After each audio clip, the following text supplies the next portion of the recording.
Hello, everyone, and welcome to another webisode of the Funded Fast Chats.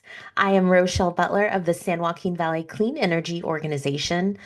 We appreciate you joining us yet again, where we take complex funding and financing concepts and distill them down into bite-sized and actionable bits to help you get your projects done. This month, we are focused completely on businesses and the opportunities that are available to help businesses thrive.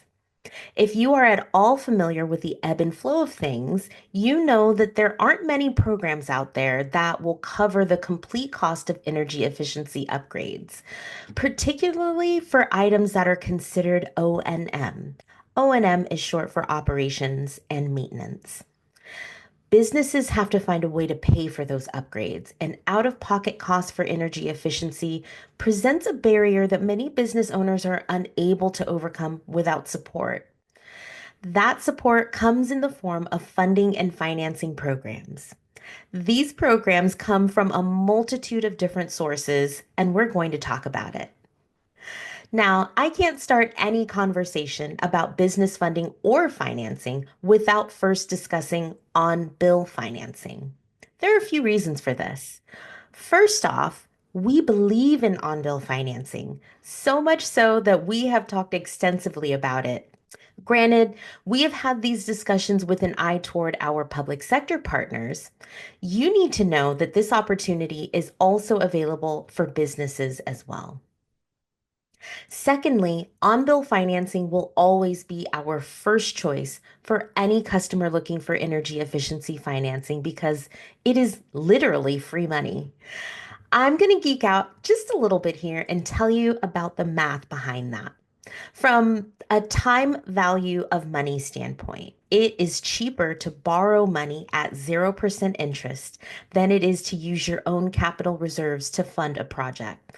This is partially due to the ability to free up your cash on hand to address other, maybe more immediate items.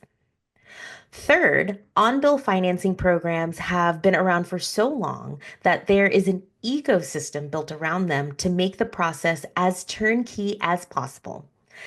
Eligibility for commercial customers does not differ in any significant way from public sector customers. Here are the main points of eligibility to remember. An applicant must be a commercial customer of the utility, meaning they must be on a commercial rate. They must receive utility service at the project location. They must have an active account for 24 months at least, and they must be in good credit standing.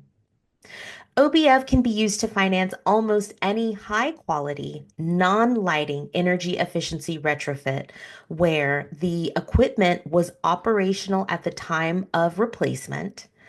Lighting controls do not exceed 20% of the total project cost. And customers may also use 50% of the OBF loan funds to pay for additional energy management equipment, such as any behind the meter, quote, make ready costs or panel upgrades, things of that nature. This is not a complete list of rules for the program, but a short list of items we thought were important to consider up front. The best way to get started is to review your utility provider's approved list of contractors that specialize in OBF projects. This way, you can have the confidence that your project will be approved for financing when it's completed. Although we prioritize OBF projects because, well, like I said, it's free money, we understand that not all projects will fit in those parameters. And for that reason, there is Go Green financing. Go Green financing is not zero interest like OBF. However, the potential projects are greater, and there is a network of financing companies, so you can shop around for the best interest rate.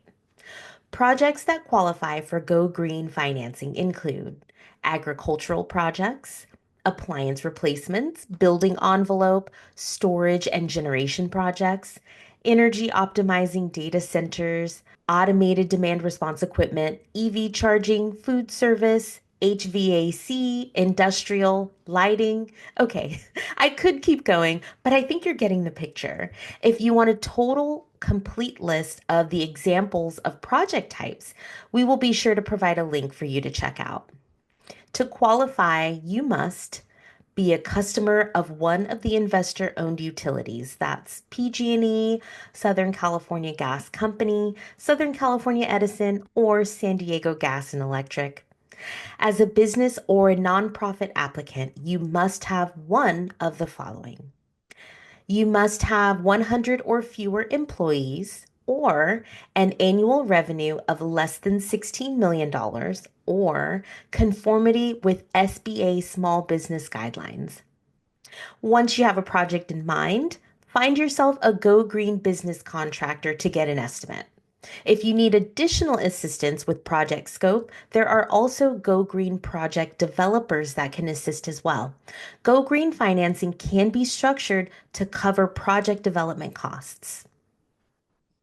There's one more loan program I would like to touch on very briefly, mainly due to the fact it has seen a pretty significant expansion in the last year.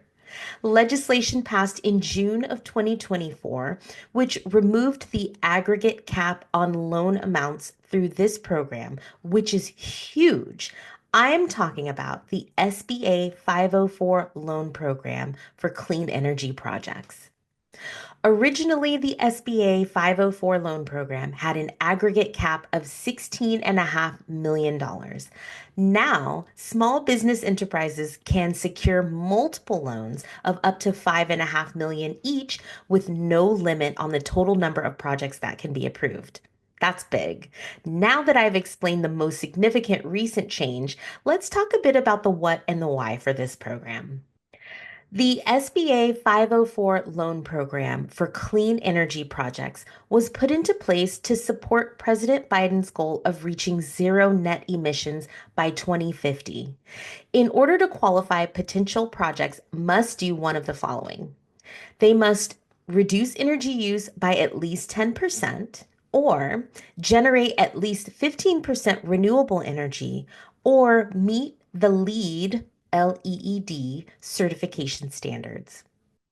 Similar to OBF and Go Green financing, there is an infrastructure of lending and project development resources that can assist you through the process to approval. You can connect with one of the program approved energy consultants to develop a project or go directly to one of the certified development companies, or CDCs for short. They work with SBA and private sector lenders to provide financing to small businesses. In order to qualify, you must operate as a for-profit company in the United States or one of its possessions. You must have a tangible net worth of less than $15 million, dollars, or you must have an average net income of less than $5 million dollars after federal income taxes for the 2 years preceding your application date. These are the primary eligibility requirements. If you would like to go deeper down the rabbit hole, we will provide you with resources on this and all of the programs we discuss here. Not all energy efficiency funding and financing tools are loans, though. Some of these programs work by reducing your tax liability. Such is the case with IRS Code Section 179D, which is the Energy Efficient Commercial Buildings Deduction. So grab your tax person for this one. Okay, don't really grab them, but maybe just give them a quick call. This deduction was expanded under the Inflation Reduction Act of 2022 and can allow a building owner a tax deduction for placing into service an energy efficient commercial building property. Those who are eligible are owners of qualified commercial buildings and designers of property installed in these buildings owned by a specified tax exempt entity. The property must be installed on or in a building located in the United States and within the reference standard 90.1 of ASHRAE, as well as the Illuminating Engineering Society of North America. It must be depreciable and installed as part of one, the interior lighting systems, 2, the heating, cooling, ventilation, and hot water systems, or 3, part of the building envelope. The deduction for 2023 and after is the lesser of the cost of the installed property or the savings per square foot, starting at 50 cents per square foot and up to a maximum of $1 per square foot based on some other stipulations. We understand that things can change very quickly. However, this is our list of energy efficiency funding and financing opportunities available at the time of this recording. This is also a list of what we believe to be the most helpful for our listeners. If you have any questions at all, please connect with us on this or any of our other Fund It Fast Chats topics. We would love to hear from you.